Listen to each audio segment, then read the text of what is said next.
Have you ever brought something into your home, something old, forgotten, and felt like it came with ... a presence? In today's story, a young woman in New York discovers an antique painting hidden deep in an old store. But this is not just any painting.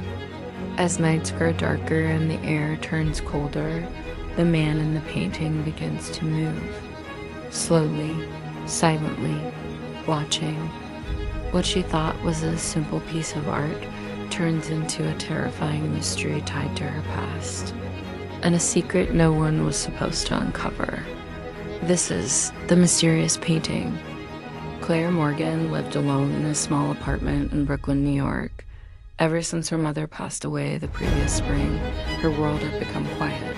Almost too quiet. Claire was a freelance graphic designer, working mostly from home. Day and night blurred into one another until something unexpected broke the routine. One gray afternoon in Williamsburg, she stumbled into a narrow alley lined with old shops. At the very end stood a dusty antique store she'd never noticed before. Inside, the air smelled of wood, oil, and forgotten time. His shoulders stiff, posture rigid. The image wasn't just painted, it felt alive. And there it was, a painting tucked away in the corner. A man, sitting on a wooden chair, back turned to the viewer. The old woman behind the counter gave her a strange look. "That one ... doesn't like to be ignored," she whispered.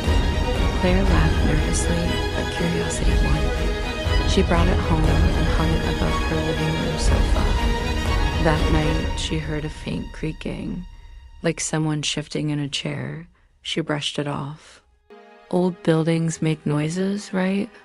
But over the next few days, she noticed something unsettling. The man in the painting wasn't quite in the same position anymore. His shoulders had turned, just slightly, as if reacting to being watched.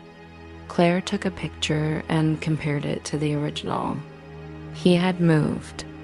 That's when she started to dream, always the same. A hallway, long, narrow. At the end, a door barely open. Inside, the man sitting with his back turned. She never saw his face, but the tension in her chest would wake her gasping for air.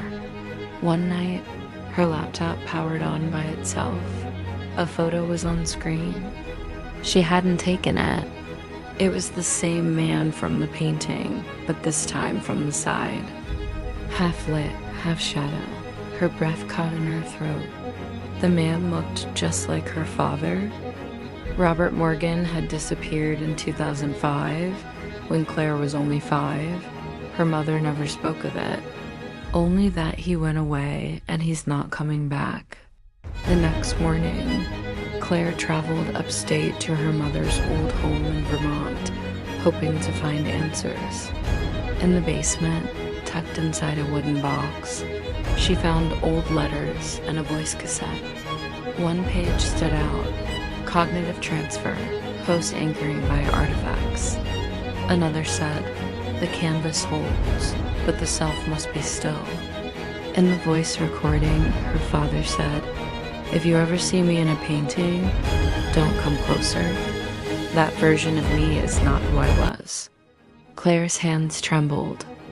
Back in Brooklyn, she tried to take the painting down, but the nails wouldn't budge. She tried to cut the canvas. The knife barely scratched it. Desperate, she set up a camera to record the room overnight. At exactly 3:17 a.m., the man in the painting turned his head, slowly, 45 degrees. It was caught clearly on the recording. Claire contacted a paranormal expert online. Over a late-night Zoom call, she showed him the footage. After a long pause, he said, "This isn't just a haunted object. It's an imprint. Some call it residual consciousness binding. But if it's changing position, that means ... he's waking up." That night, the lights in Claire's apartment flickered violently. The laptop turned on. A message appeared. You open the frame. Now you must finish the portrait." Claire screamed and tried one last time. She lit the painting on fire. As the flames climbed the canvas, a sharp hissing noise filled the room, and then he turned fully. His face appeared. It was her father, his eyes pitch black, empty. The flame suddenly died. Smoke vanished, and the painting? Gone. She collapsed in exhaustion. Maybe it was over. But the next morning, there was a deep impression on her sofa, as if someone had been sitting there all night. Claire walked slowly to the bathroom. As she glanced into the mirror, she froze.